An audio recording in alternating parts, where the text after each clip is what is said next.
Okay. Now, is everyone seeing the full screen there? Yes, I got a thumbs up from Jim. Jim, I appreciate that. Looks good. Thank you, Noah.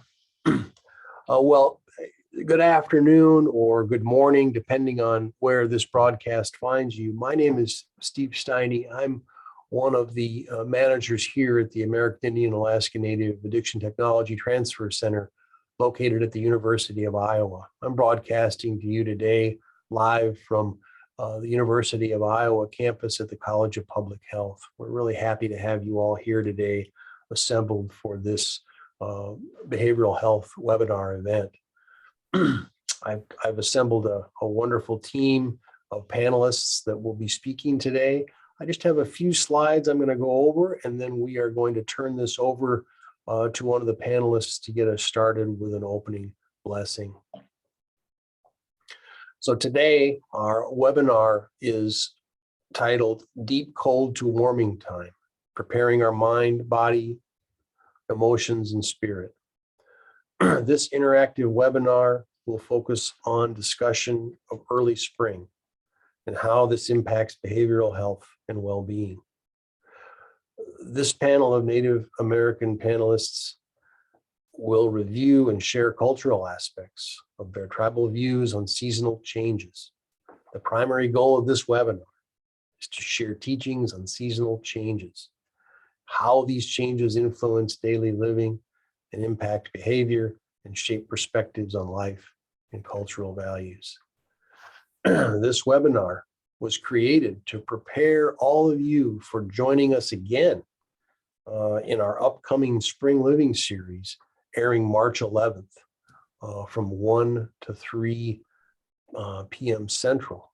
That is a 6 series, a group of 6 meetings that we'll have starting March 11th and running through May 20th. So we're really hoping to see all of you back again with us for that broadcast, where we'll look a little deeper into some of the topics that we'll touch on today, or that the panel will touch on. So again, welcome everyone. This event is brought to you by the National American Indian Alaska Native Addiction Technology Transfer Center, which is, as I mentioned, located at the University of Iowa. We are part of a larger national network made up of 10 regional centers, a National Hispanic Latino Center, and a coordinating office located at the University of Missouri in Kansas City. This project is supported and funded by SAMHSA. The content is developed by the presenters, and the opinions expressed do not necessarily reflect the views or policies of SAMHSA, HHS, or the American Indian Alaska Native ATTC. Following today's event, we will send out a follow-up email, which will include links to today's presentation and recording. And we will also, you'll have an opportunity to request continuing education units. We will offer 1.5 continuing education credits for this event today. And there will be a PDF copy of the slides, as well as a link to a short survey. This survey is very important to our center. Please take a few moments to fill this out. I'll also make a link to this survey available in the chat box today. You don't have to fill out the survey, but we would really appreciate your feedback. You can skip any questions you want on the survey, and I assure you none of the information could be linked to you personally in any way. If you have any questions about this survey, please reach out to myself, our co-director Sean Baer, or my colleague Noah Siegel if you have any questions about this short survey. I know we're gathered here virtually today, but before we begin, we wanted to take the time to acknowledge the land and pay respect to the indigenous nations whose homelands were forcibly taken and inhabited. Please take a moment to read this land acknowledgement, which was created by 3 members of our team, Ella and Keely Driscoll, and our co-director, Mr. Sean Baer.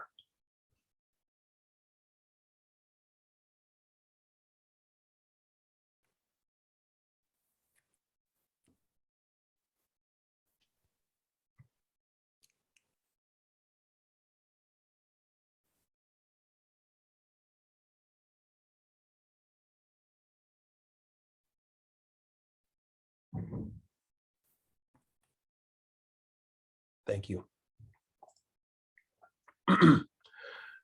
Without further ado, I want to introduce our panelists for today. I know Dr. Dan Foster may join us momentarily. If he's not with us yet, he may be able to join us. We may also have our co-director Sean Baird joining us if his schedule will allow. I do have on the call Shirley Holmberg, Ray Daw, Jim Weichel, Teresa Subrill, and Kiawah Bone. So I want to introduce them all, and I'll let them introduce themselves a bit more. But welcome to today's panel discussion. I'm going to pull these slides down. And while I am pulling up the slides for today's presentation, I would ask Shirley if you would like to open us with a blessing, or if you have someone else in mind that you would like to start us off the right way. Thank you. I see Roxanne Frank is on. Roxanne,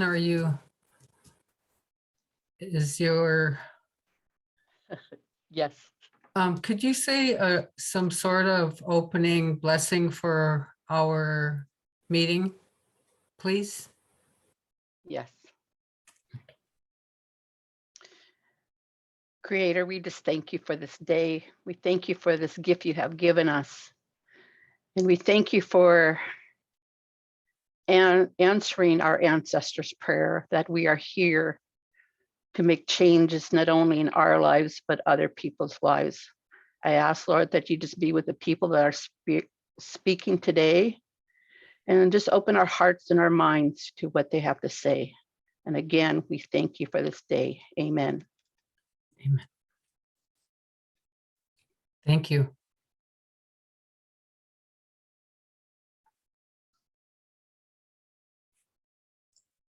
Thank you, Roxanne and Shirley, for getting us started. I'm going to now pull up the slide deck for our presentation today.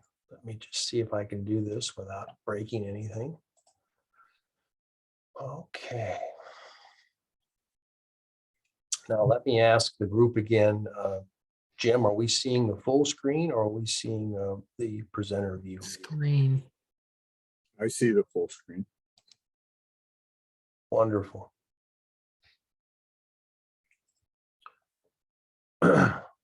Well, again, without further ado, I will be advancing the slides today for our panelists as the discussion ebbs and flows. What I would like to do now is turn the presentation over to our panelists to get the discussion started. So again, I want to welcome everyone, and really glad you're with us today.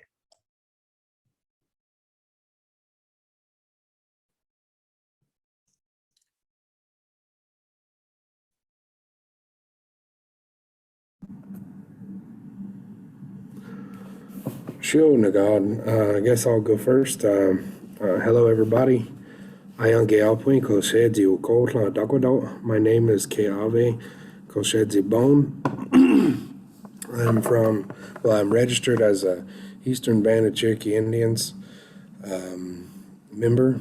I also have lineage with Sichongu or Lakota, people of the Burnt Thigh. And I'm also a Kanaka Maoli, or Hawaiian ancestry. So I'm a little bit of a mutt of a human. I also have some Portuguese in my blood, and sub-Saharan African, it says. So I guess I'm an international individual. But I'm here. I'm one of the presenters today, and this has been a great undertaking to be able to participate in and have a platform to be able to speak to you all. And I'm so glad that all of you have shown up. I like seeing our numbers, go up. So if you like what we present here, and you want to hear more of the message, please let more people know what you hear today. And if we can get as many as we can involved, that would be greatly appreciated, because our hope is to make things better for lots of people.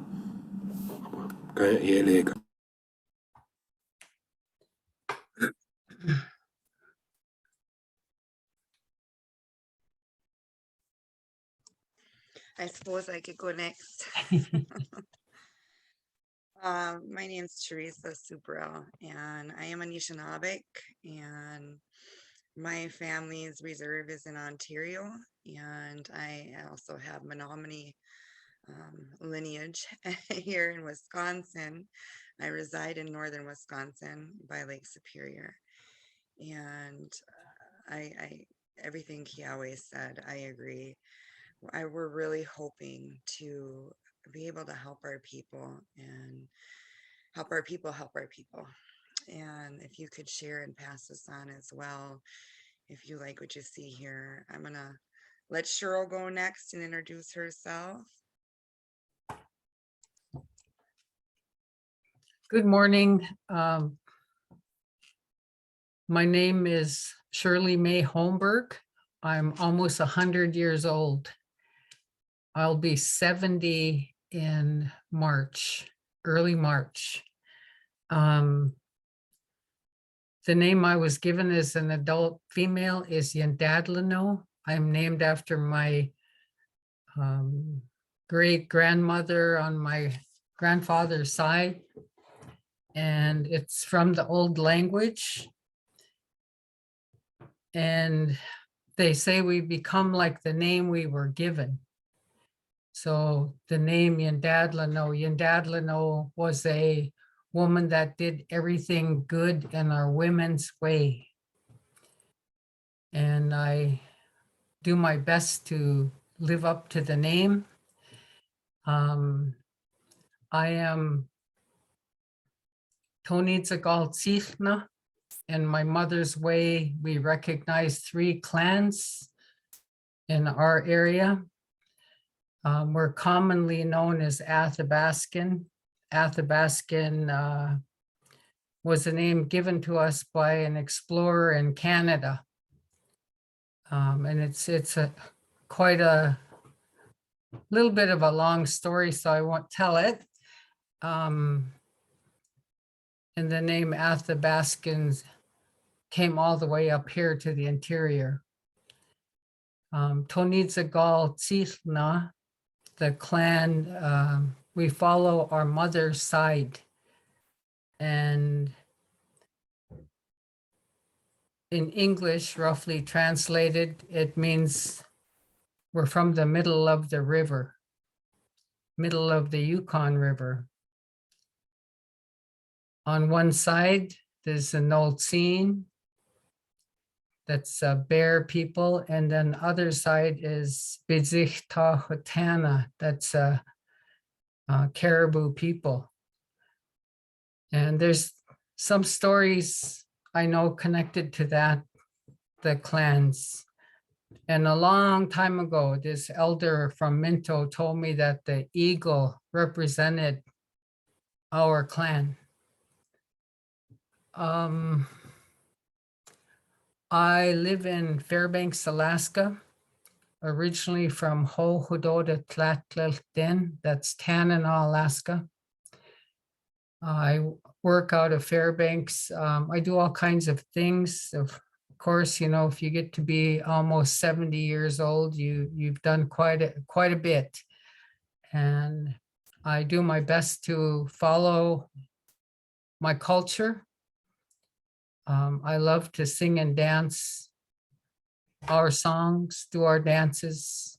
I love to teach, share culture with younger people and just people. During COVID, it's been kind of hard. But as Kiawah was saying, you know, if you like what you're hearing, please come to the other sessions that we're having. And Anabasi, thank you very much for listening to me.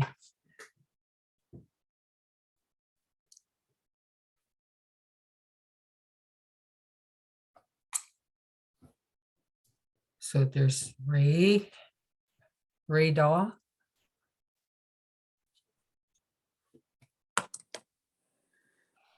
Well, the order that we have for introducing ourselves, Yate, Shike, Hello, relatives. My name is Ray. I'm from Navajo land. As I wrote in the chat, Shekia on in Shnido, Tlazatlana Chain, Sidmachini, the Shachet, Hudachini, the Shanella. As my sister Shirley mentioned, Navajo, in the Navajo way, we have 4 clans that we introduce ourselves with. And my clans are on my mother's side is Tarawing House. My father's clan is many goats. My maternal grandfathers are Blackstreet people. My paternal grandfathers are Bitterwater people. So those are the 4 clans that I am. And then I'm from a Navajo community in Arizona called the Hawk, Arizona, or Maitoy is where I originate from, though I reside in the UNESCO site. And we have a deep discussion here to move forward with. But thank you very much for your time. And we all really appreciate everyone joining us. Yeah, thank you. Hey, I guess it's my turn. Yawaskino, Swagwego, Panona Gohatis, Ni Gazo, Otioni, Ni Wakashati, Anot the Waga, Ni Guy Kahono, Ni Kanawiage, Ni Waquince. Greetings, everybody. I'm glad you're all here. I'm grateful for your well-being. And I just told you who I am in Kiawah language. Oops. Hold on a second. Sorry about that. Anyway, I just told you who I am in Kiawah language. My name is Hanona Gohatis, and I don't know if I became the name as Shirley was talking about.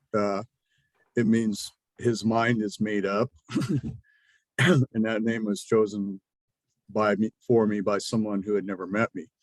So, and my clan is Wolf from my mother's side, and my nation is the Seneca Kiawah Nation of Oklahoma. And a little bit about our people. We are originally from what were called the Mingo people, a group of the Haudenosaunee, Tuscarora, Onondaga, Oneida, Kiawah, Seneca, and Mohawk, plus some Lenape and Shawnee that went to the Ohio Valley to escape settler colonialism. And eventually, after the Indian Removal Act was signed, we were removed to Indian Territory in Oklahoma, which is how we ended up there. The name Seneca Kiawah is a name given to us by the federal government. There is really no such thing. That's the case with a lot of our people.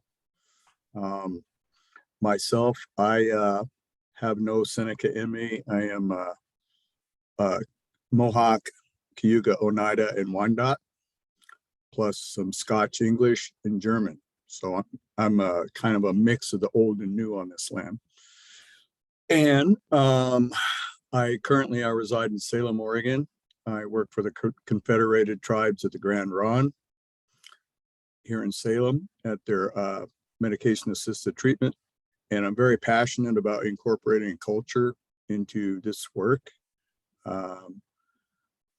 Currently, I'm working with some of the cultural people here to bring more of their culture into this. I'm not here to teach them mine. I need to learn theirs, actually.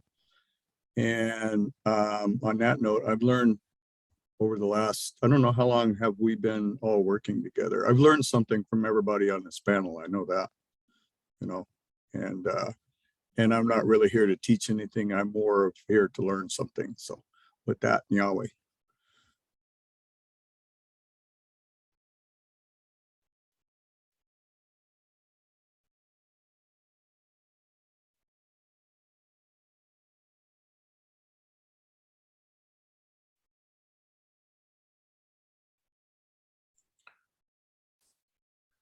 This slide just reiterates the purpose of our meeting today.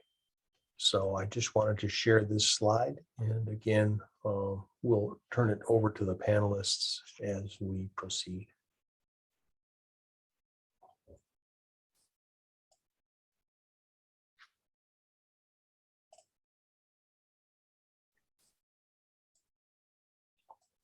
Go ahead and go back to the previous slide, Steve. A quick description. We have a 2-hour session scheduled today, so we're going to go through a set of slides that give grounding to what we're looking to do today with this opportunity we have to learn and to share. But we're going to in this session, and there are several others planned ahead, to discuss how this time of the year makes a strong part of our well-being and our health, physically, mentally, socially, and spiritually. And we have different nations represented here with us, as you heard. Our role here is to introduce discussion and then share our views and our learning, but also to encourage each of you, because you come from many parts of our lands, to share your cultural aspects too, and your own tribal views of the seasonal changes that we each experience in our lives. And our goal is to acknowledge these seasonal changes and how they really do influence our daily lives, our behaviors, and shape our perspectives in life and culture, particularly during these times when we're living through some particularly challenging times with the pandemic happening around us. So that this is what we are looking to have in our topics and for discussion today. Thank you. Anyone else would like to interject? I guess I will. I'll try to start as well too. My hope was that this webinar today would help get everybody excited for spring series event that we're going to do, and kind of get us where we can start doing this in our lives, so you don't feel left out come spring and have to wait till next year. And with that, I'd really like everybody to try to remember their old ones. If you're non-native, working with natives, to think about them as we go through this.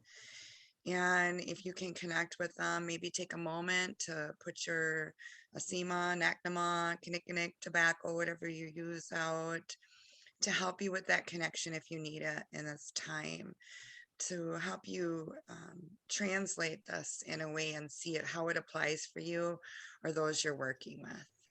Miigwech, Wawanan, thank you.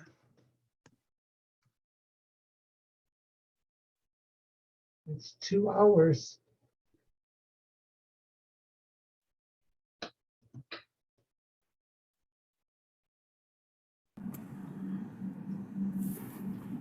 Other thoughts or comments about the opening slide?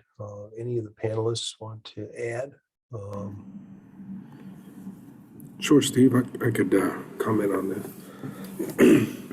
I also wanted all who is participating here with us, clinicians, non-clinicians, anyone coming into, this space, it is understood that we're sharing our points of views, and I want you to use this for yourself, if you can, to look at your own effects of how this webinar series is going to help you, or what you can change within your own life, just looking at it, or even just acknowledge, because being aware is the first step to many that we make in our lifestyle and our changes that we want.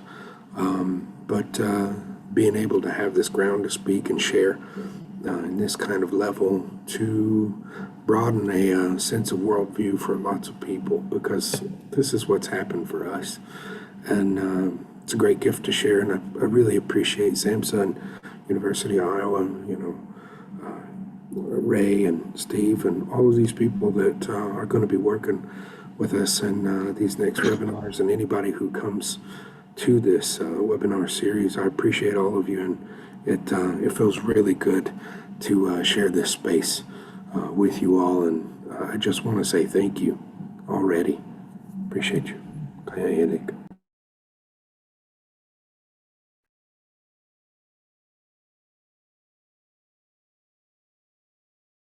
Should we go on to the next slide then? This is Shirley. Can you go back to that previous slide? I'm sorry, I was muted. As we're talking and, thinking about what's coming, and I was thinking about myself. I use myself as an example and as my family as an example. Because I know them the best and I know myself the best. And I've had a fair amount of therapy myself. In recovery, I'll be 35 years clean and sober April 30th, this coming April 30th.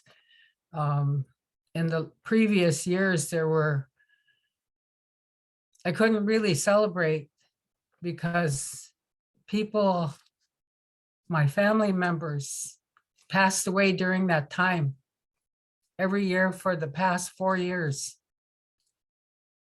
Either on April 30th, they passed, or we had their funeral on April 30th. So my sobriety birthday, I never really got to go, woohoo, I made it this far. But I was thinking about the seasonal changes. I heard this healer talk one time, and he was saying that in the springtime, everything is springing apart. In the summertime, it's just like, yeah, woohoo, all this, everything is happy and however. And then in the fall time, everything's falling apart. The leaves, everything getting brown or gray or whatever. And then in the winter time, everything's kind of dormant. It's just kind of, we're just kind of moving along, and trying to withstand the weather and trying to make it through. And so I heard that, and then I was just thinking about, when we're healing or helping others heal, or assisting them or teaching them or something, is healing different in each of the seasons? I know if my dad, when I was young, hit me and hollered at me, I would have to heal up mentally. Had to think about why this guy is flipping out on me, right? My dad. Emotionally, because I love him so much, it's going to affect my heart. Physically, he might have left some bruises on me. And in the way I'm taught, our spirit sticks out. There's an inner and an outer spirit, but our spirit sticks out so far. If you put your hands around your head about 3 or 4 inches away, you could feel that energy. So my dad got into my spiritual space when he hit me. So if that happened in the springtime, how would healing be? Because different things are happening in the springtime. In the summertime, I wouldn't be going, woohoo, dad hit me. I would have to think about it and heal up. And I'm one of those people that when things happen to me, I used to stuff them. So when I got clean and sober, I finally just went, learned to spill my guts everywhere about everything. But I was thinking about healing and wellness in the different seasons. You know, there's so much to think about, especially when we say mental health. To me, mental health is here. I'm taught, you know, a different way about healing and wellness, and mentally, emotionally, physically, and spiritually, we have to heal. We have to be well in those ways. Anyway, I can talk forever, you know. I'm a part, according to the blood quantum system, I am 1/4 Swede. My dad's dad was Swede. And I honor that part of me too. I can't forget about that. I can't kick that part of me because it's like kicking myself. And I'm one of those people that don't ever want to be down too long. You know, I don't enjoy that way of being. But as you can see, I have a lot of thoughts. And I'm glad everybody's here, and I appreciate it. And don't be afraid. You know, we're panelists, yes. And all of us together, we're just people.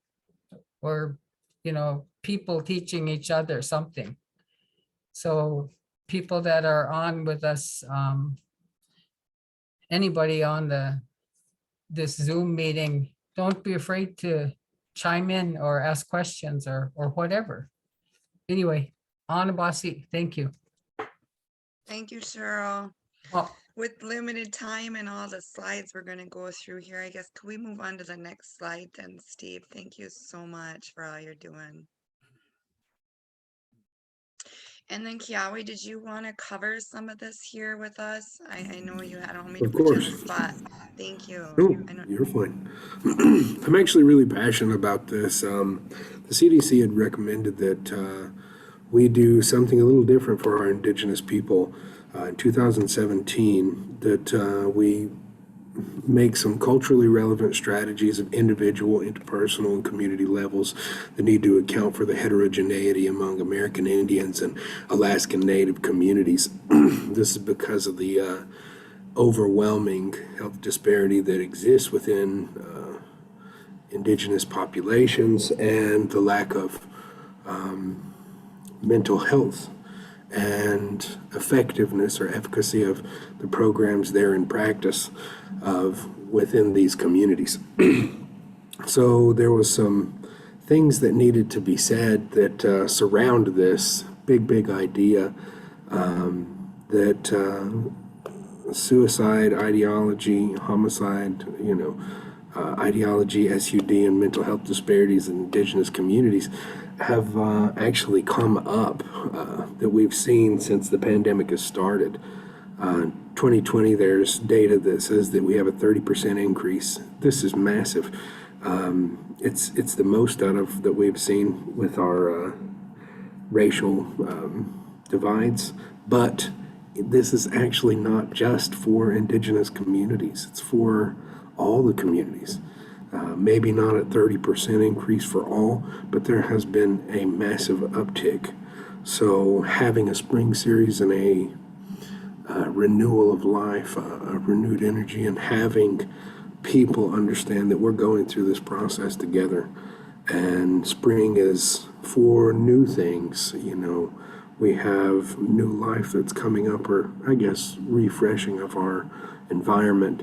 And lots of people, at least in my region, have said things like, it's spring cleaning time, a time to make new again. And these types of things we felt, or I felt at least in this, offering this information, would be helpful to have a starting or jumping off point of being able to talk about the issues and the statistics that arise from what we've been seeing in some of our divisive talks within our nation, and being able to have a safe space to go forward and look at what we did traditionally as people to have an understanding of where we need to go. I think that about covers it. Thank you, Kiawah. You did all this good work on this here slide, and all this information I think is so important. Can we go to the next slide, Steve? Thank you. And then I don't know if Ray is ready, if you wanted to jump onto this slide here, if that was okay. Before we start on this, I regret that I'm going to have to get off of here.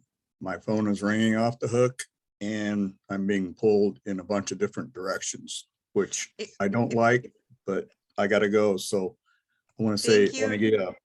Miigwech, for coming on, Jim. If you can come back before the end of it and share what you were going to share, that would be wonderful. Yeah, I will wait, Jim. try. If you only have a minute later to come back, let us know and we'll just have you share and we'll work around it. Okay, I will try. Thank you. Yeah, wait, Jim. Miigwech. Thanks for trying.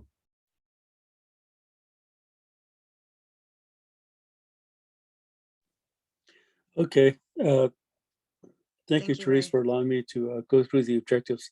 We have an extensive list of objectives here. There are 7 of them that we figure we would work on, and these objectives aren't in a linear form, but very much in a circular way, the way my brother Kiawah likes to describe, and we all do think that we're going to touch on these objectives as we go through today and succeeding sessions we have planned ahead. But of course, we're all working the area of behavioral health, and we touch on mental health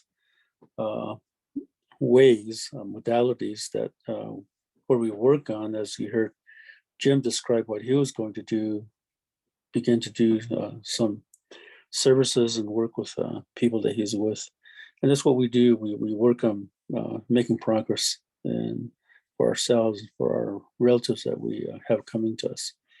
And the circular thinking that we have is definitely a challenge for particularly Euro-Americans or even folks who are not grounded in the ways that our people view our lives and life ahead of us. And this spring season, the spring seasons that are coming on and that we're beginning to get into certainly is part of a circular life that we have. We're also going to be looking to offer some methods to help ourselves and help each other, and from our particular tribal ways that we have as Navajo. We have ways of perceiving our lives that will really influence us, and showcasing how these worldviews benefit us in a broadened perspective, so we can take care of ourselves effectively and efficiently, particularly during these challenging times. Another objective is that we have a lot of changing views in terms of what's happening in our environment, and how mapping trends and data sometimes doesn't really help or serve people that we are here for in our communities that we're from. And some of us are from different communities concurrently. So we understand that. I think that's there, and our stories and our ways of teaching each other is what our ancestors give us. We also want to talk about the role that assimilation has and the truth of it upon all of us today as Native folks. And then another objective that we have in this series is to begin preparing our thoughts for how these ways that are happening in our lives influence our growth, as well as clinicians that we are, or clinicians that we are with in our work. So those are the objectives that we have lined up through the course of these today and in the future. Anything else you want to include, Anybody?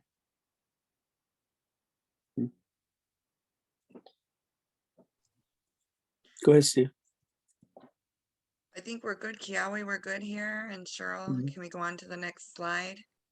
I know I want to make sure we all have time to open up the panel with everybody, but get through all the information we're all trying to bring and share today. Culture here is another great slide. Kiawah did a lot of this work and Ray for us to bring this information out. So I'm throwing them under the bus back and forth here to present these slides and get the dialogue going for you guys, and then we can share a little bit more. And after they share this information, we might be able to have some time for us to also share. Kiawah, would you like to jump on this slide? Thank you. Miigwech. Yes, ma'am. Thank you so much. The reason why I really like this slide is because it reframes how we think of culture. Without having the definition right in front of you, culture is, a specific way of people. Other than that, culture is every aspect of an individual's life, including how we experience, understand, express, and address emotional and mental distress, or even if we try to or not engage within expressing it in any point in time. So that's very broad, but it's a very accurate depiction of what culture is. Culture is created and influenced. Culture is understanding how we relate and are related to one another. It shows outward expression. Cultural and subcultural norms are facets that fascinate and confound us all. What makes it the same is that what makes us different. The different kinds of things that we are brought up with. This is a broadened worldview that we talked about prior. Understanding someone's lens in which they view or interpret the world is the hidden key that makes the door open or close. The scope of understanding and patterns from study and culture can greatly improve or achieve the outcome that anyone wants.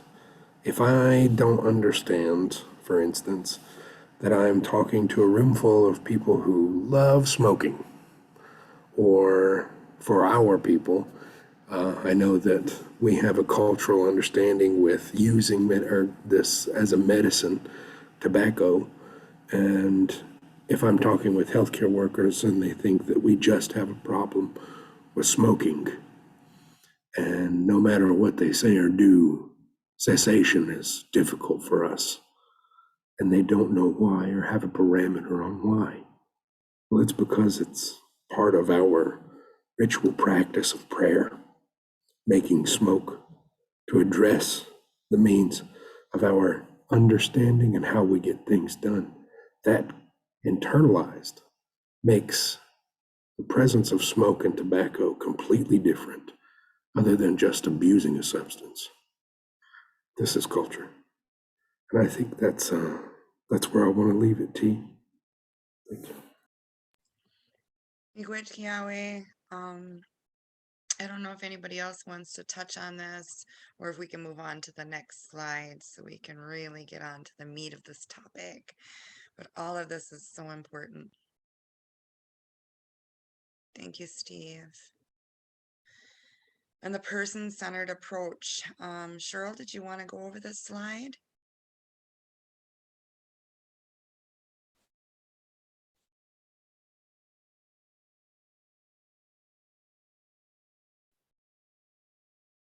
Thank you, Cheryl. I'm just going to read it.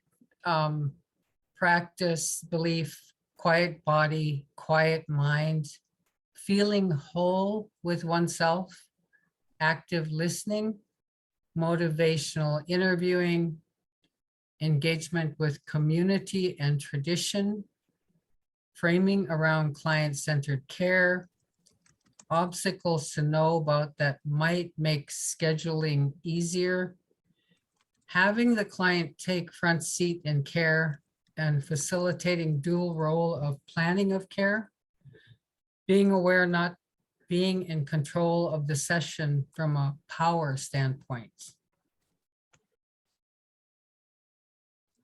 Thank you, Cheryl. Can we go on to the next slide, Steve?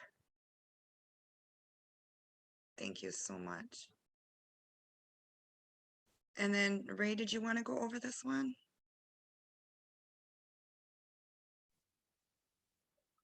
Sure, I'll Miigwech.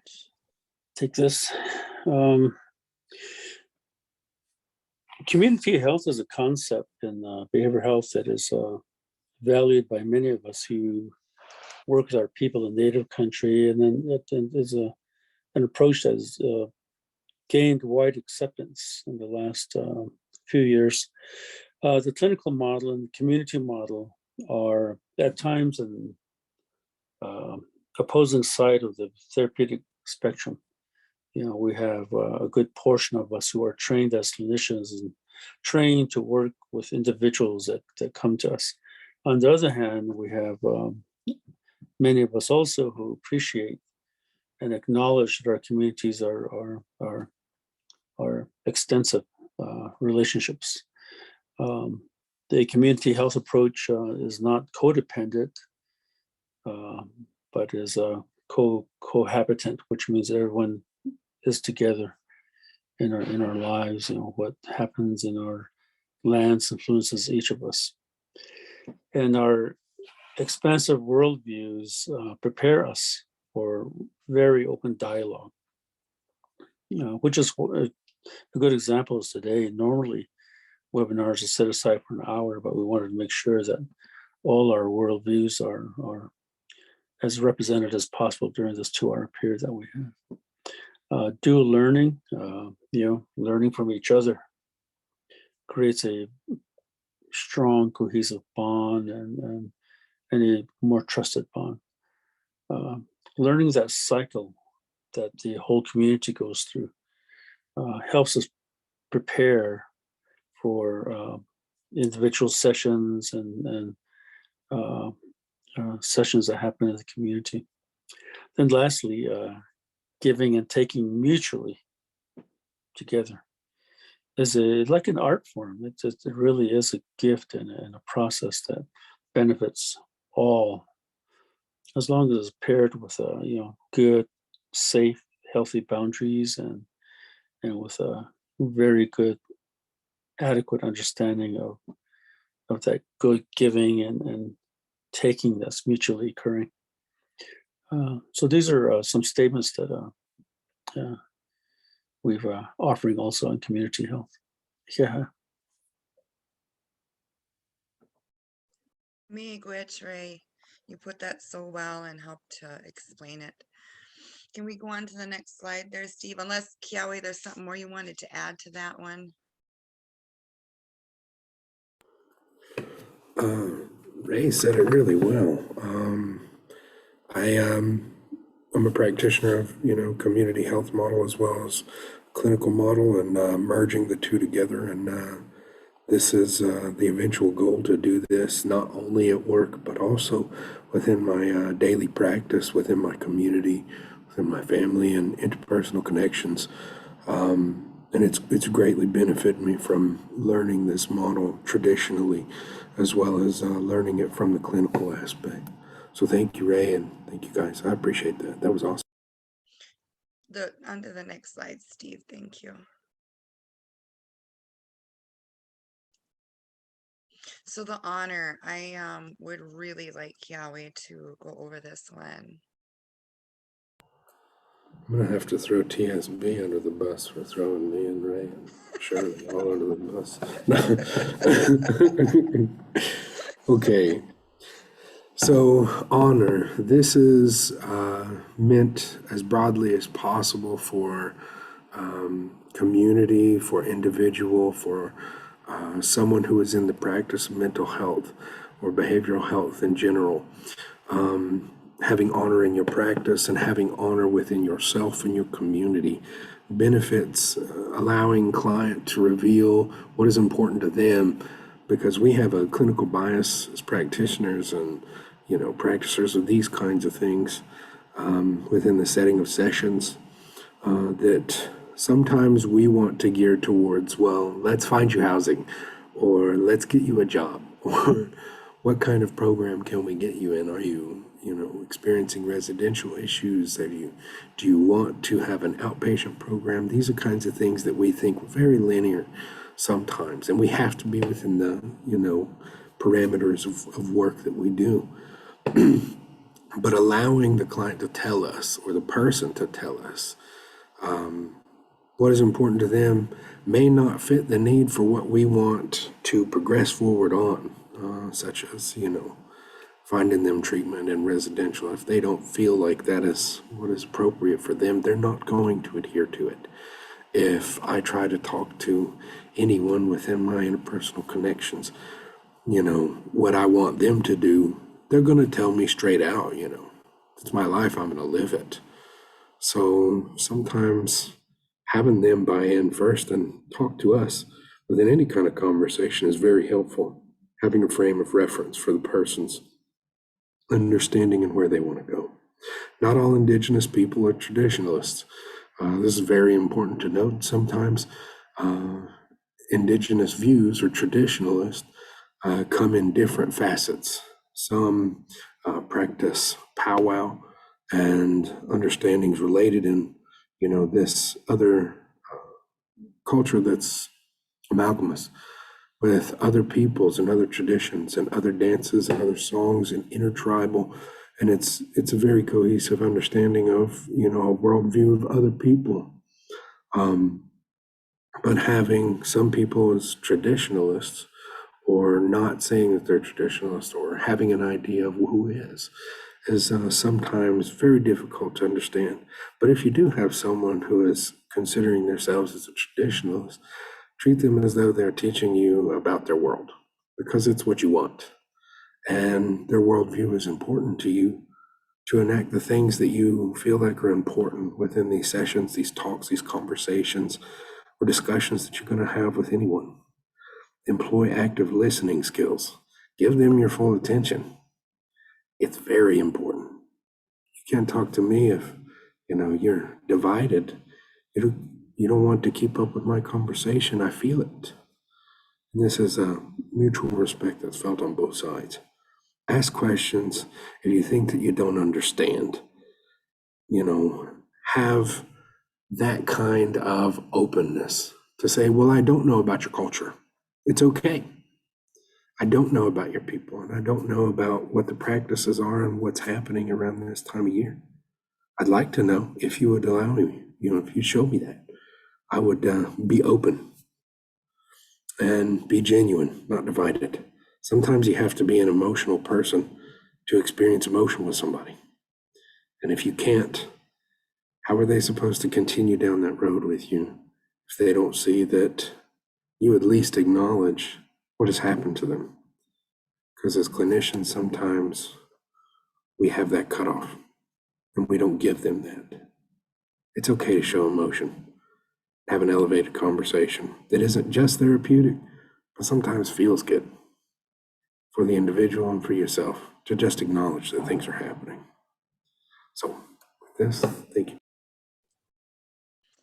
Miigwech Kiawah, can we go on to the next slide? There is 3 more slides, and what I'm thinking, if everybody is on board with us after these couple of slides, we'll open it up for a couple minutes for anybody in the audience here that has questions about the slides and or needs clarity on anything, or would like some tips or ideas.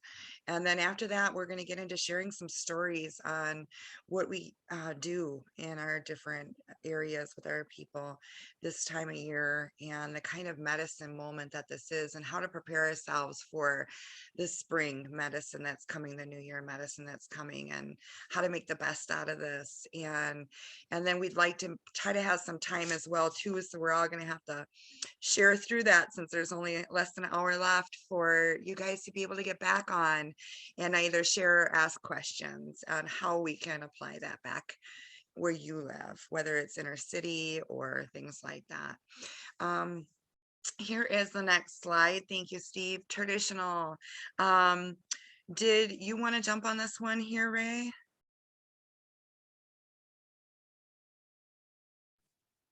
Any questions? Okay, I shall do that. Thank you very much. The word tradition has a really huge understanding attached to it. You know, when we talk about tradition, you know, we acknowledge that you know, that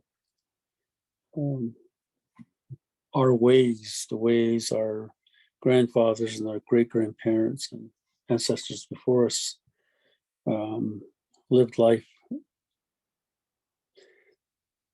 did not generally have a place to speak or recognize or become recognized for the beauty of their existences, and largely to, you know, non-native people coming in generally create romantic views of our native ways. And we've also see in many places our relatives who practice the ways of our ancestors becoming fewer, and knowledge of how our ancestors practice becoming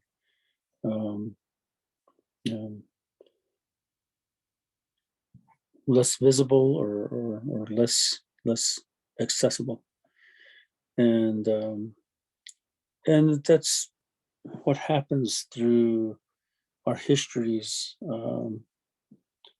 as historically traumatized people and impact of intergenerational trauma.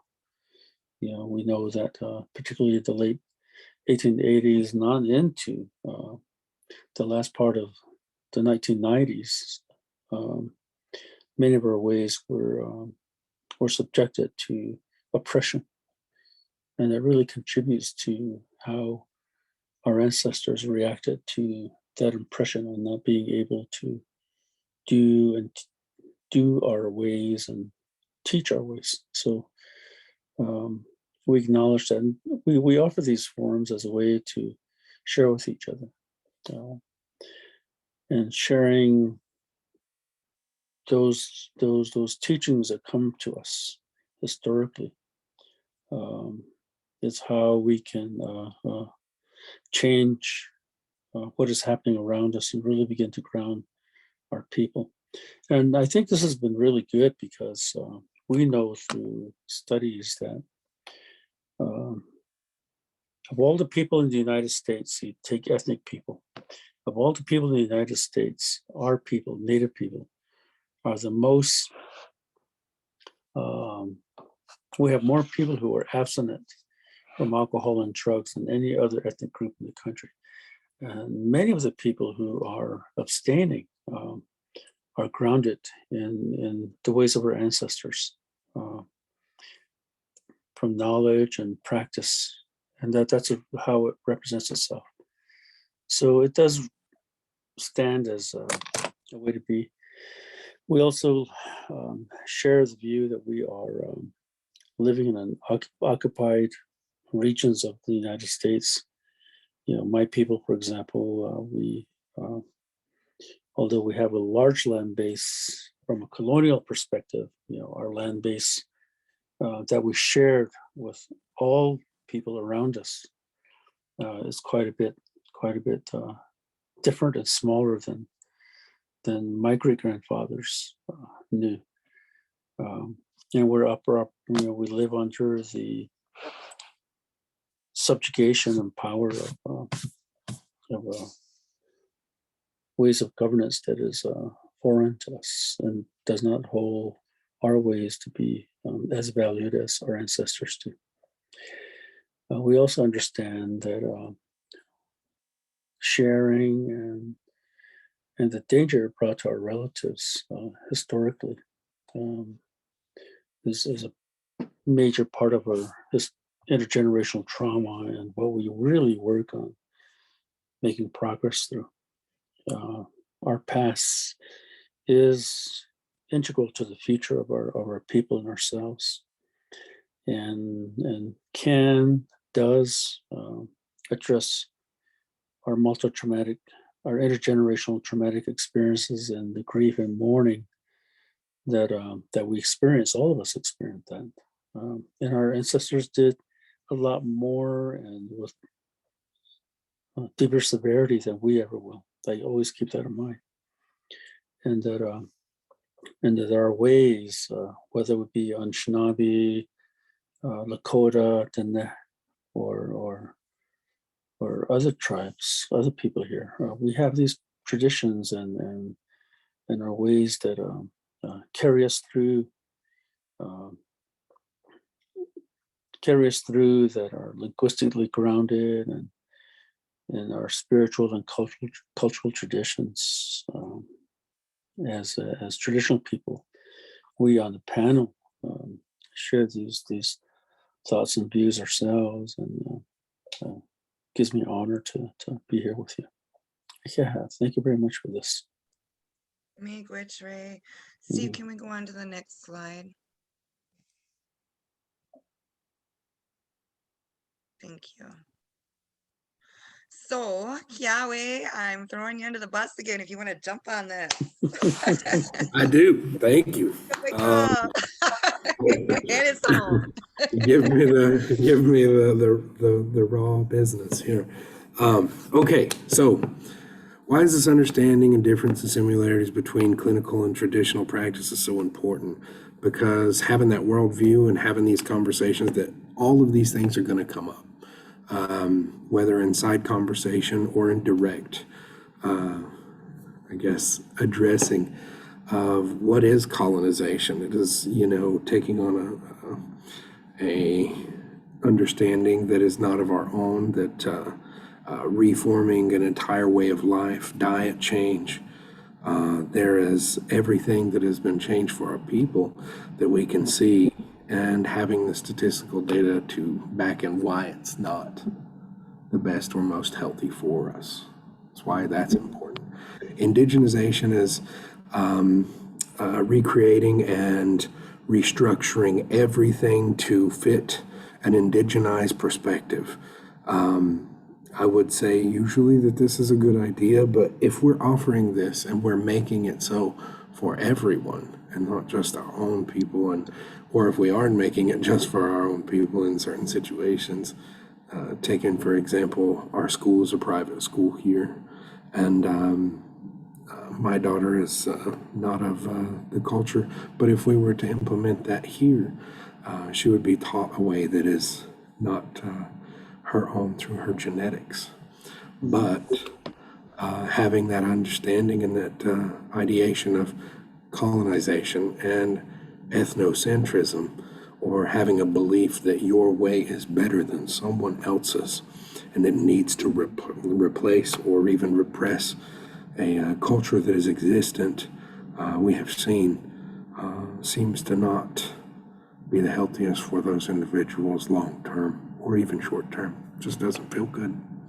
What are implicit biases? The things that we hold to ourselves to be important and to be active ideations that we act on, or may subconsciously not even try to act on but do anyways. Like thinking someone who uses drugs may not be smart because they keep making the same decision or choice. This would be false, and continually is, but the bad thing is that people make this mistake and continue to make it without being aware of that implicit bias. Why do I need to be aware of my own implicit biases? So that all of these things are not impacting care for someone that you want to have a conversation with, do you want to have a discussion with, a session with. You must have the understanding of who you are and what the things that you do have an impact with your relations, with your profession, with anyone you talk to, because these are the kinds of connections that we make. And if they are open and they are meaningful and they are satisfying on both sides, we continue to make them, and we grow our base of resource with people and with our own honor within ourselves. It's just a way to appreciate ourselves within, the context of other people. Just throwing it out there. What is cultural appropriation or assimilation? I am walking proof of assimilation and appropriation. Every day I put on clothes that are not of my origin or my people. I live in a climate-controlled house. I have, HVAC system. I rely on energy to bring my water into my home. And if I had the option, I'm not sure if I would want to live without all those things currently, because I do have a cell phone, I have connectivity, but these things are a sign of acculturating to a culture that is not of my own. I walk in two worlds because I have a traditional mindset and I want to be traditional in practice and in form. But there are some things that keep me from doing so 100% all the way. Does that make me not traditional? Not always. But does it make me assimilated? Of course it does. I am. And I can say that for myself. You don't have to if you don't want to.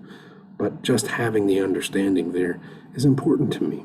The content creators that we have here that are sharing you their worldview and implicit biases of their own, which we are all aware that we have these, because you can't have original thought or to yourself without having your own. Someone has showed you how to live your life, how to become the person that you are. And if it hasn't, where's your identity? That's something that is important to have, to be able to talk on awareness of others, of yourself, and to whom little have access, or teachers or mentors. We're here to having a conversation about if you don't have access to these teachers, these mentors, and all you see is a Eurocentric culture, which is the main, stream culture that we see. So we're just offering up something that isn't that, just an alternative, not a way of forcing you to rethink the way that you do. So I thank you guys, and I hope that these kinds of topics for discussion are relevant to you and something that you feel, advantageous enough to talk to us with today. Thank you. Miigwech Kiawah.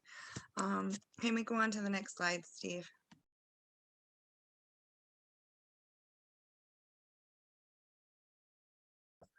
The next slide are just some citations and references, Teresa. Yay. And Miigwech Kiawah for all of that, and Ray for helping with that as well.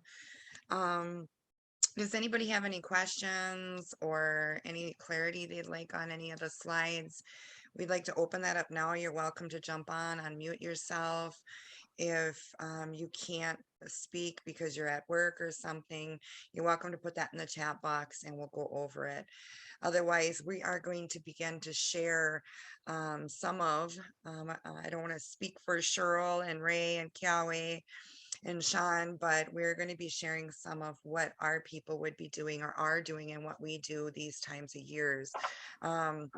The medicine that kind of comes from that and what it prepares us for. And that's what the spring series event is then next. So you can yourselves apply this in your life, we're hoping, and to those you're working with, and bring that medicine forward. You don't have to wait till next year. So it's really special. So I don't know, it doesn't look like, does anybody want to jump on, or should we get into it? Get into it. All right. Kiawah, if you want to open that up, and then I'll share also. But if you wanted to start as well, I don't know. You can get a chance to catch your breath. Yes. I seen in the chat colonization and decolonization. So having a form to address, I would like to put out on the table first. And I know that this is something that we don't really have a topic or a chance to have a platform on publicly. And I would like to open the grounds of having some respectful debate on what people's thought of colonization is and decolonization.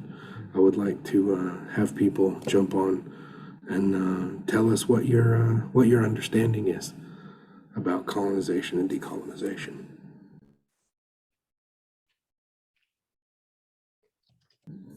Are they free to unmute themselves?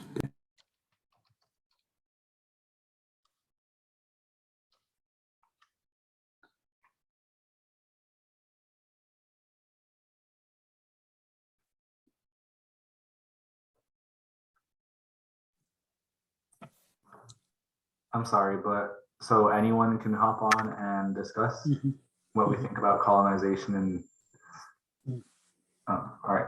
Well, good morning, everyone. Well, good afternoon.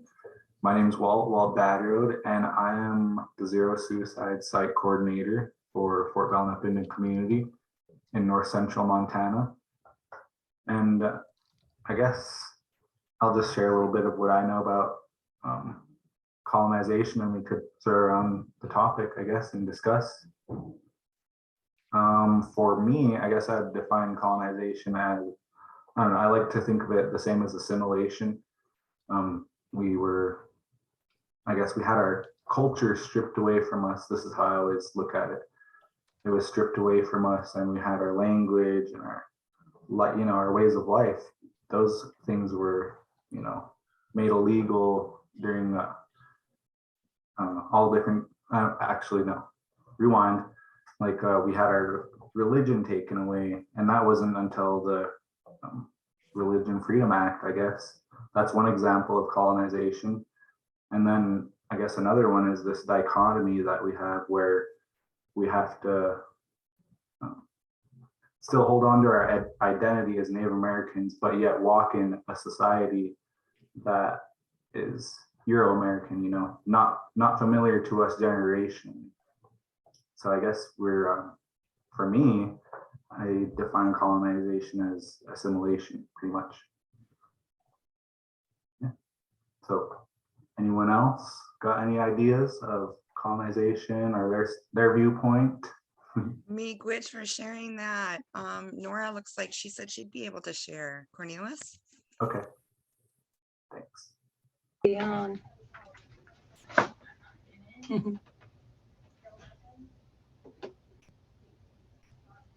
Hi, I don't know if you can, doesn't matter if you can see me, but hi, I'm Nora. Ahesquex, Tetsia, Luis Quest, Nora. I'm a Spokane tribal member, and I just was going through my emails and I saw this, so I'm glad I was able to hop on and listen. I really like, this topic. You guys always come up with good topics. But there's a lot of things. To me, when I think of colonization, I don't like to think about it because it's kind of depressing. And, we're all speaking English, so we're pretty much assimilated. I've learned my language when I can and do things like that. But as far as, this springtime, to me, that's one of the things, when I'm around Native people, that is part of my counseling, is I use seasons or the moon, like today's a full moon. So, some people are just like, I don't know what's going on. I just don't feel right, and then I'll look, well, it is a full moon. And it's, scientific or whatever that, the magnetic pull and everything affects, if it's going to affect the ocean, it's going to affect the water in our body also. So, you have to know what to do to balance things out there. I usually, my family, if they cut their hair or something, they always give it to me, and I'm the one who I take care of it. And I usually take care of it on a full moon. So I'll go down to our river and do what I do down there, and send it back for our ancestors. Because, I do believe in the ashes to ashes. And but right now, I mean, I can still go to the river, but where I live, it's still frozen. I still have snow. And but when that's gone, you know, people are already saying, oh, I'm starting my garden and this and that, but I still have snow. So when I get spring, which hopefully will be the end of March, then I will start, you know, gardening, or I go out in the woods by my house and I look at the plants that are budding. We use some buds for medicine, and we use some new plants. I use, you know, like fresh rose bush leaves. I like those for tea. And so I have to watch. You have to watch closely. You know, it depends on the weather. It doesn't depend on what the calendar says. You have to keep going out and seeing what's going on in the in our forest. So, you know, for me, that's I always think of plants. When people are sick, I think of, oh, what plant's going to help that? I don't think of, okay, well, you know, Tylenol or whatever. I try to think of a natural plant, and that's something that I think if a lot of people, you know, would, I think we get sick from the medicine that's supposed to help us, you know, because you have like 10 side effects for one medication. So it's like, okay, do I want this or do I want 10 of these? So, so I do that too, also with counseling. I don't prescribe or anything. I just tell them, educate them on different natural medicine or plants that could help them. But yeah, you know, the full moon too, in Spanish, it's called Luna. And that's where the word lunatic comes from. When I worked, when I was in school, I'd do I think an 8-hour shift with our detox, and in Spokane. And they said, you know, the driver said, yeah, the full moon is always their worst night. And back then I didn't know why or anything, but there's a lot of reasons why. So, but yeah, I like the different seasons and look forward to the plants. And I think of those things, and to me, maybe that's colonization, because if you tell people that don't understand Mother Earth is our provider for everything, you know, and honoring our Mother Earth for everything she gives us, and our, you know, people don't, colonization, they don't see Mother Earth like that. They see it as a, you know, what do you call it, an asset or something. Well, they destroy it.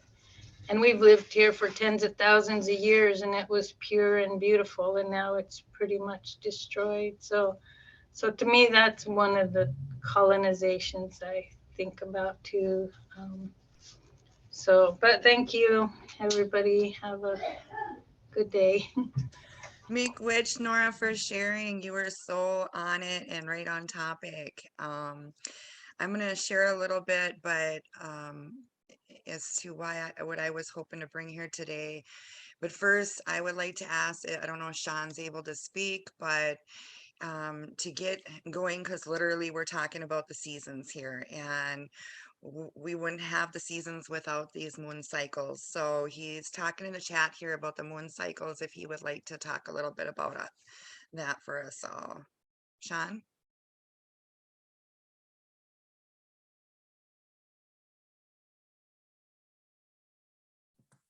I can let you guys speak on that. Well, I guess I will start it. I'm Anishinaabe and Menominee descent, and both of our tribes, we have 13 moons in what we call an Anishinaabe year in our year. And with those moon cycles, depending on where we are, as Anishinaabe, we go from New Brunswick all the way over by Manitoba and through Wisconsin, you know, through Michigan, Wisconsin, Minnesota. So depending on what part of Turtle Island you're on, that moon, different medicines, different plants, different animals are coming in, butterflies at different seasons. So it's called a different moon because of what that moon's bringing to life and pulling forward. Right now for us, it's still pretty crusty snow moon. It's not quite where we're between winter and spring. We're almost there. And when that time comes, we notice by the changes also that come, not just the animals or the birds or the sap that starts to run or the waters that open up. But during that time before the new year, what you guys call spring for us, it's New Year's, new life, new beginning, new starts. So soon, depending on where you're at, it might be right now. What we do, and depending on what medicine lodge, what family you're from, the teaching backgrounds, but it's all the same. It's just different on how you go about it. And what we do is we start to basically take stock. We would be in lodge right now, you're in your homes and it's cold out, and we're taking stock in what we had in the year before. When medicines didn't come, what fruits and vegetables, berries, things like that didn't come last year, what we had to make do with, what we're hoping on. So you're beginning to dream, you're beginning to envision for and plan life for, beginning to plan and think for not just self, but for each other as a people again. Think beyond. And it isn't just survival, it was good living, good medicines. And with that, we also are beginning to let go of losses, let go of just whatever occurred, and let go of the hardship part, the emotional attachments to lessons, but taking the lessons with us. So some people may take a little stone that calls to them.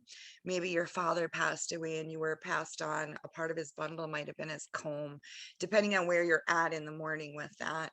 And every time it's consuming your thoughts, consuming your emotions, weighing you down, whatever it is, but taking you off of being, off of that natural cycle of flow, you would pick that up and put that into it and be working through it.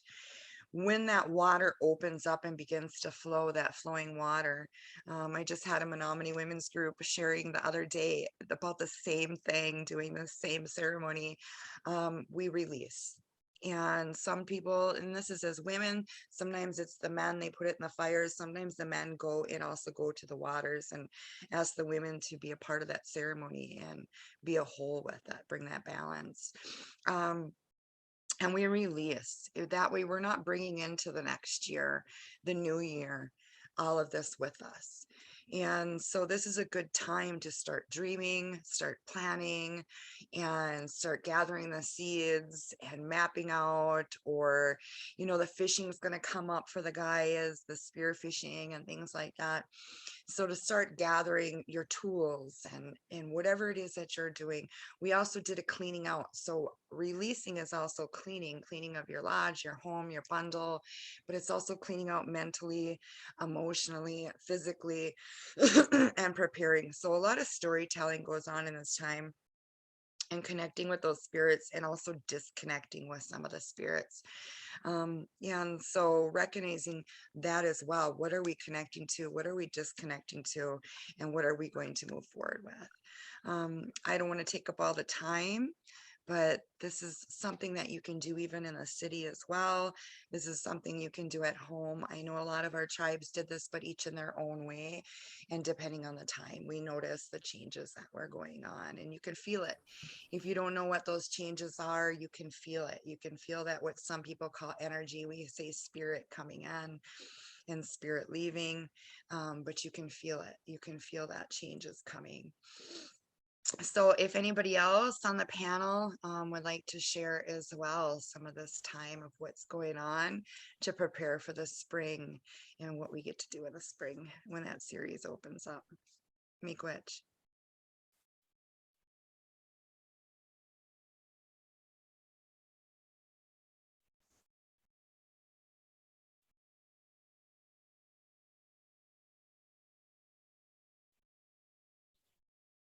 I feel like I'm at a support group meeting and waiting for people to speak.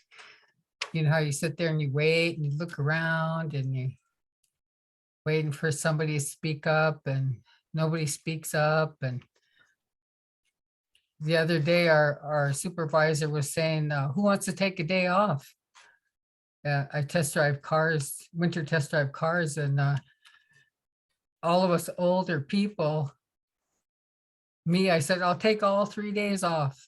And the younger men, they're looking for one more person to take a day off. And the younger men, like they're in their 20s, you know, and early 30s, they all put their head down.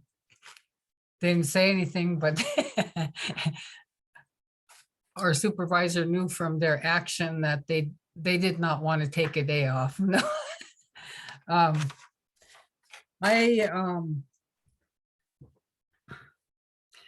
Coming to these Zoom meetings on different topics really makes me think about, you know, the words colonization and decolonization.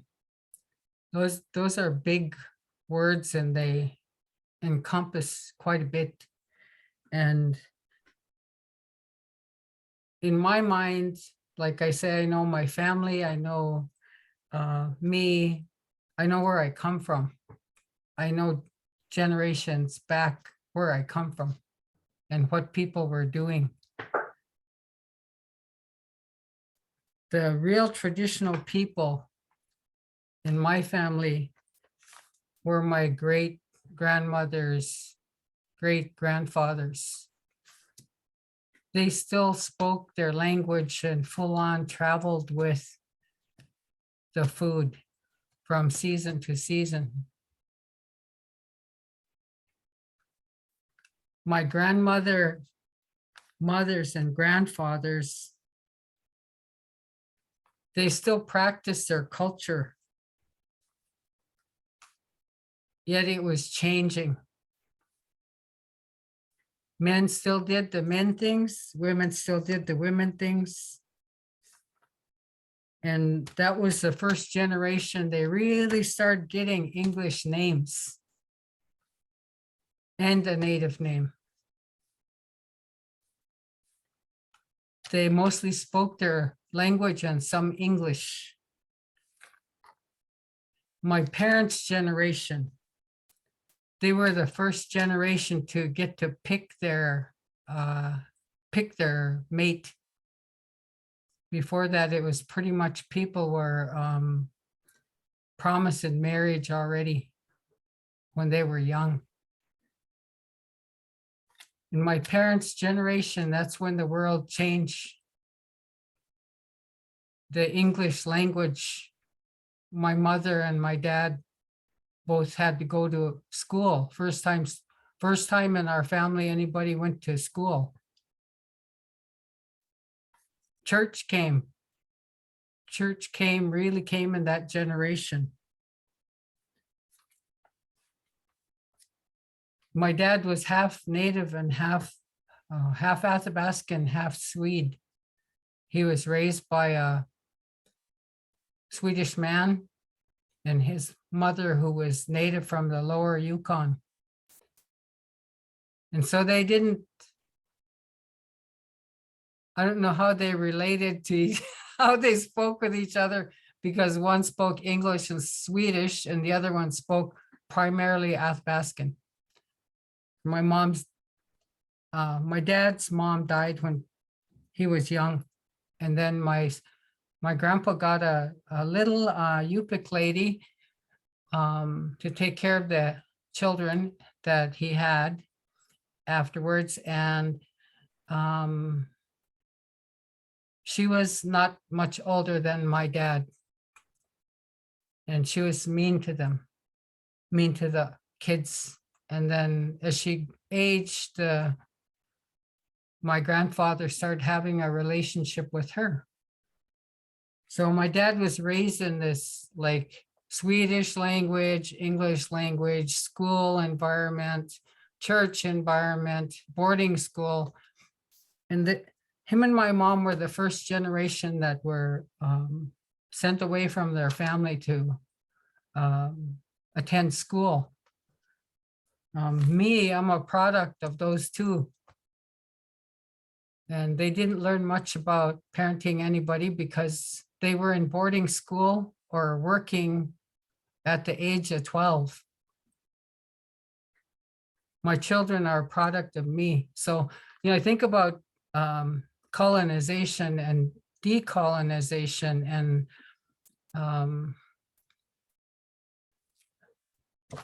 I was raised, to me, kind of different, because my mother never said anything bad about people, any kind of people. I didn't know prejudice or that word until I was maybe 17 years old, and I went to school outside of Alaska. I never knew there were other Native people besides the ones in Alaska.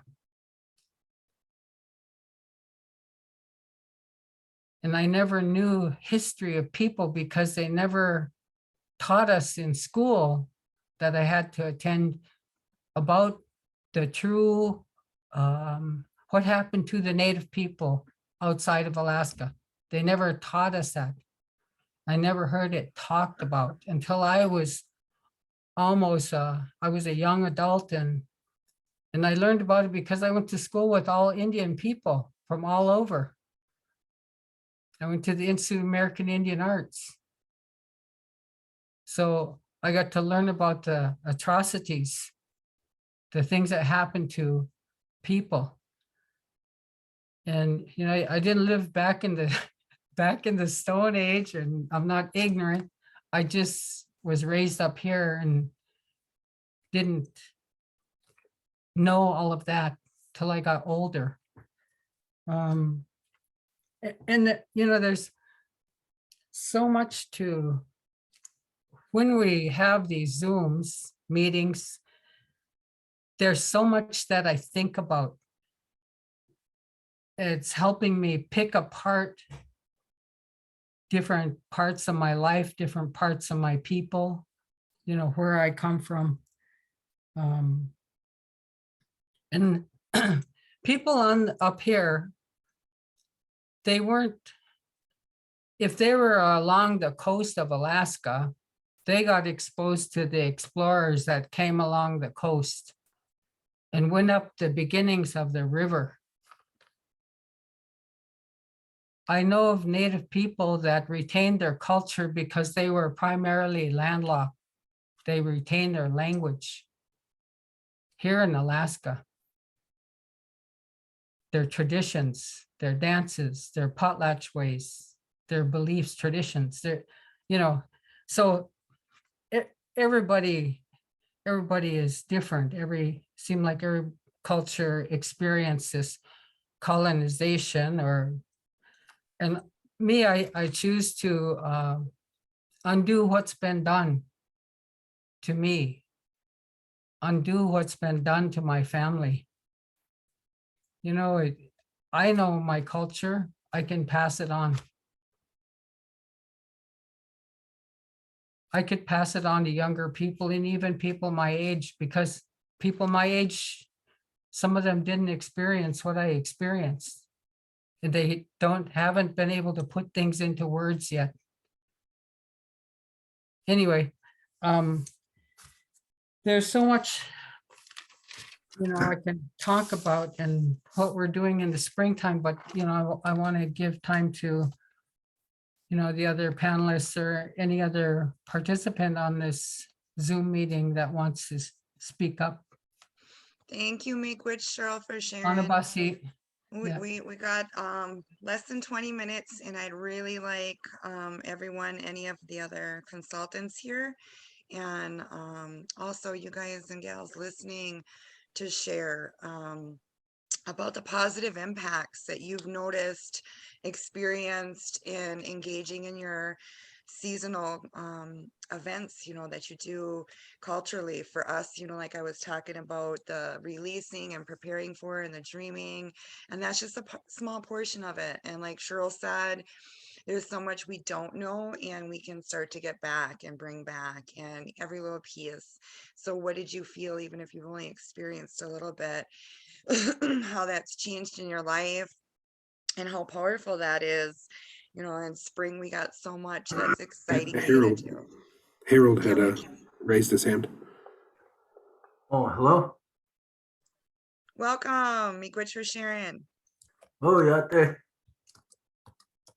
Yate, everybody. This is real good. I'm enjoying myself here, listening to all this. It's pretty good. My name is Harold Peralto. I'm a half Navajo, part of my mom on my mom's side. I'm Navajo, so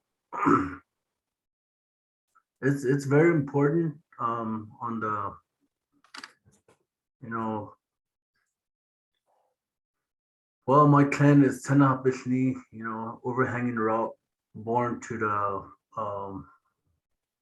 Mexican, Spanish people.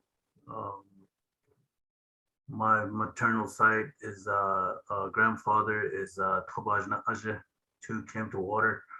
And then on the paternal side, it's Spanish Mexican people, and that's my clan, and that's who I am as a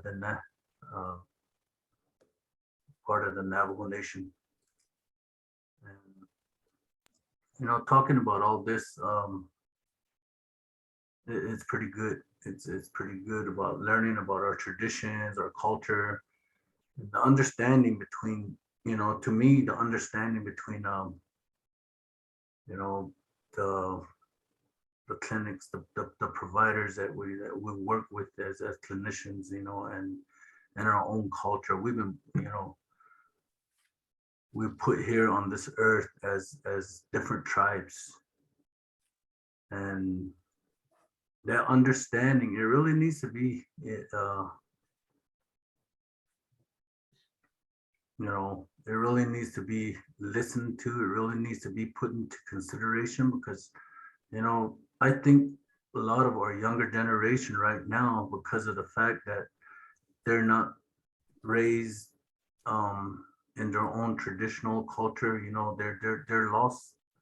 They're just turning to alcohol and drugs. And when they turn to the clinics, when they turn to the hospitals, or when they turn in, you know, diagnosis and everything, you know, it's just more addiction, you know, when they're turned to these. I'm saying this because I'm one of the people that, you know, that was impacted by that. You know, when I was first getting sober, when I first got sober, I like the part that you know, I went to these treatments, different treatments, six different treatments altogether, and a lot of the things that I was holding on, I didn't even know, you know, like deep down inside, emotionally, physically, mentally, all these, you know, that I was living with. And I turned to alcohol. All these, you know, years that I turned to alcohol, and I did, you know, I did sit down. I did talk with an Anglo lady and a counselor. She did help me. She did help me in that way. She did help me. She helped another person to another person that lived a life, that went through the same, we'll call it, you know, she did help me. She did help me understand the understanding. She didn't use no medicine. She just used, you know, her own life experience. And during that time, we were standing in the water. The water was full of, you know, it was those hot water,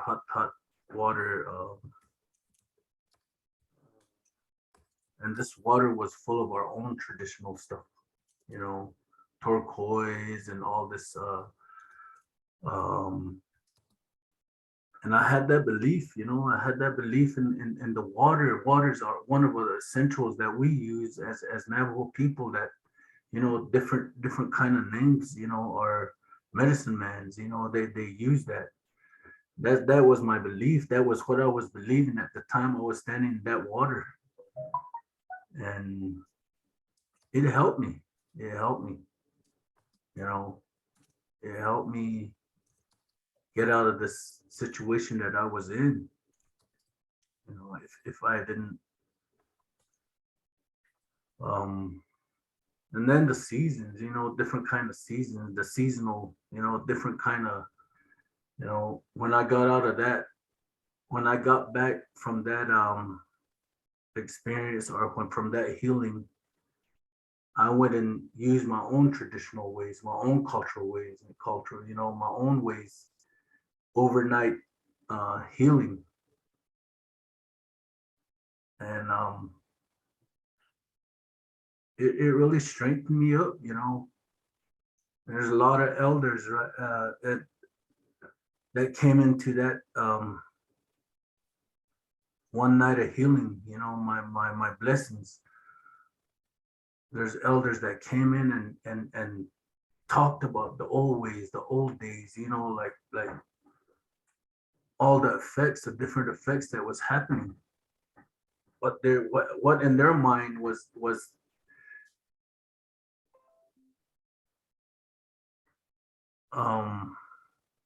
why these things were happening to me, It was another way of counseling, like that lady that helped me.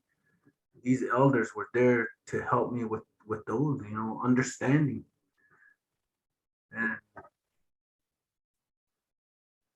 And these days, a lot of those elders that talk with their heart, that talk with, nowadays everybody just has to get paid for it to put to put on some kind of a prevention. They're always asking for a lot of money, thousands, 2,000, all this, and I see that too, Harold. I know what you're talking about. And a lot of yeah, us are but losing our elders today too. And so, but there's still ways for us to go about these medicines that you're not without those elders, without the medicines.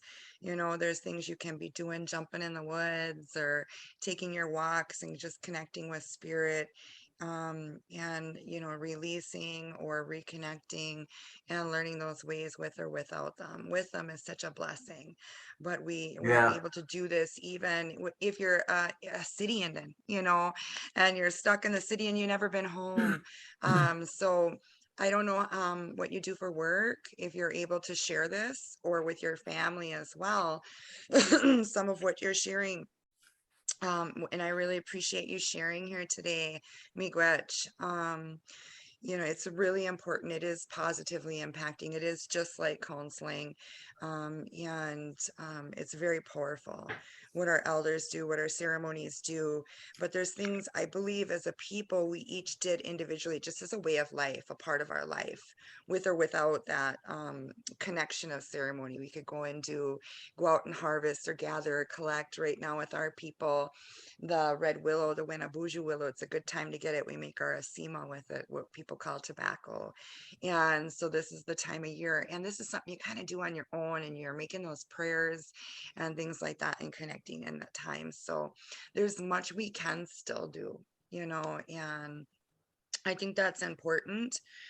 Getting that fresh air, getting out walking, getting that sunshine, and just reconnecting and knowing you can do it alone or as a group or together is also important. I know we're running short on time here, and I didn't mean to cut you off, Miigwech. I really appreciate you sharing. I was wondering if Barbara could share too.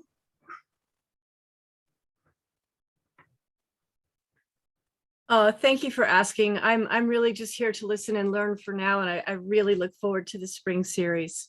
But I appreciate the offer. Thank you. Okay, Miigwech, Barbara, and then if anybody else I know wanted to share, I am so sorry, I Harold. just want to say thank you for letting me share. Oh, I appreciate you, Sharon. And We're really running short on time.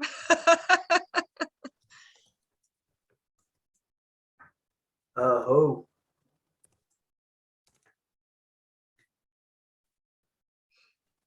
And then Kiawah too, I was hoping, I know you have some stories as well of all the different things we can be doing and your people are doing usually this time of year over there that is positively impacting over a holistic health.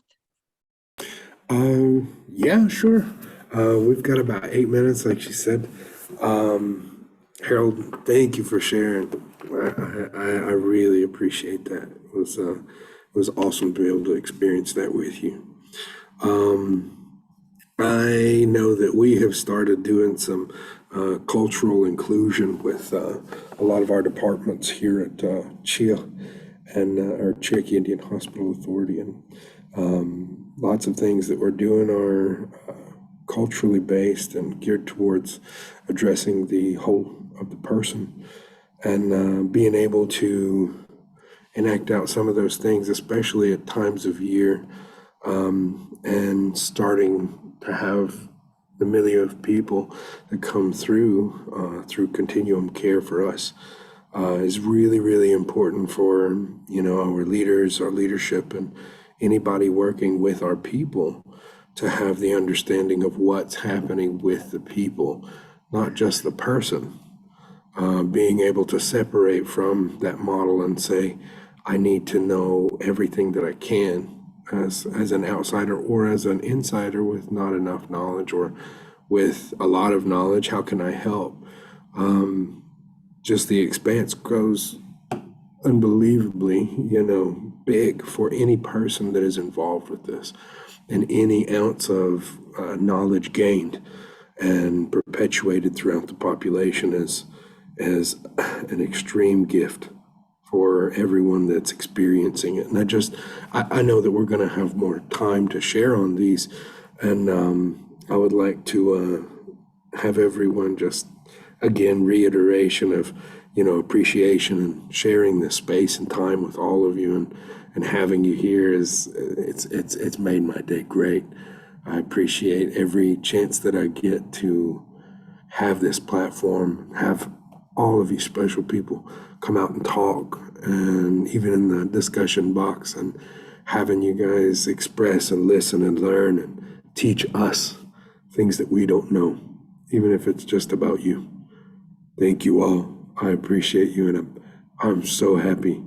I'm so glad. I'm so excited to see you all in the future. Thank you for allowing me to share, Teresa. Me, Gwed Kiawah. Does anybody else want to share? We got a few minutes left here, and then do closing prayer to thank all the spirits for coming in and our ancestors for helping with us and put in motion, no pun intended, but with spring planting the seed. Spring series. I'm a dork, I know. So if anybody else wants to share, it just is so, to me, powerful and wonderful going out and learning, and whether you do it on your own, and and for a lot of us, we have to now. A lot of our elders are gone, part of the prophecies, and with all the losses we're suffering from COVID, and then it's exacerbating issues with AODA and mental health, and we're suffering some other losses as well. And so it's so important to really utilize what we have right now. And even if we got to do it alone, and Spirit sees you as you're learning and will help and guide you. Believe me, I know. And to reconnect with that spirit and disconnect from all this heaviness, all of this past, all of this which people call baggage or luggage, and moving forward and starting to release and seeing what is there and engaging in it. And when you think about that in how that manifests in a mental health way, in a physical health way, I seen somebody wrote in the chat about changing and decolonizing by changing their diet. And that is so important. A lot of our, me and my family call soldier fort rations, these foods do induce and mock a lot of mental health issues and physical health issues. So to try to get back to and things like that. So for us, the new year is spring. I know that isn't every tribe, but it's new beginnings. And this time between now and spring is a great time to be connecting with spirit and going, what do I want to detach from my attachments, what habits in life, or what do I really want to be a part of? I noticed Sean wrote in chat about writing a journal and taking note in the changes that you're seeing that's happening in your environment. So you can start learning that. You might not have those elders anymore. Almost all of our traditional elders with teachings of old have passed away around here. So, and that was part of our prophecies. So that they're not going to be there for some of us to say, or if you're a city Indian and you never made it home, or part of the 60s scoop, like some of my family, residential school survivor, and you just feel like an old dog that can't learn new tricks, or this is a client you're working with that can understand these feelings and have these kind of feelings, or a relative that has these kind of feelings. I've worked with so many olders who would come to me since my early 20s that said, I never got to learn, and what it took for them to say that to me, and how that had to make them feel on account of they wanted to have elders to go to. Now we're feeling what they felt, because they were supposed to be the elders. And so, but what happened to them? So we can, by keeping journals and taking note and observing, but that is how a lot of our elders taught us, by observing. What did you see today? What did you hear today? Who did you see today? And so things like that. And you'll start learning, you'll start even connecting more to it. And you notice you might start disconnecting from some of the other things that have been distracting you and pulling you away and causing confusion and misfeeding you information. If anybody else wants to share, we have 1 minute and we could use a closing prayer. Kiawah, if you'd like to do the closing prayer. Sure, I can do that. Okay. Oge doda, galaladi he, galakwe oge says that I did all he. Tagawi he, we got to go eat hot near low he. Na skia sia shogla kalastayuti. Tagodeli hoto tugi. Skill gis kesoskina. We out ne hanagas nikoha, Elohim. Tuyo ya no, le Zatlanagadi, yes. Le Zilo, tia, I go head or head. Skigo. Oh, thank you all. I'll see you next time. I want to thank the panelists and for everyone who participated today. We'll see you. We will broadcast again March 11th for a special 6-part series that we'll really looking forward to seeing you then. And we'll have another behavioral health webinar that we will broadcast March 16th at this same time next month. So next month is full of some great opportunities to be with each other and share some information. So thank you very much to all the panelists, to the participants, and look for a follow-up email. And we'd love to hear back from you and get some feedback in our survey. Thank you so much, everybody. Until next time, stay safe, stay connected, and stay healthy. Dokcha.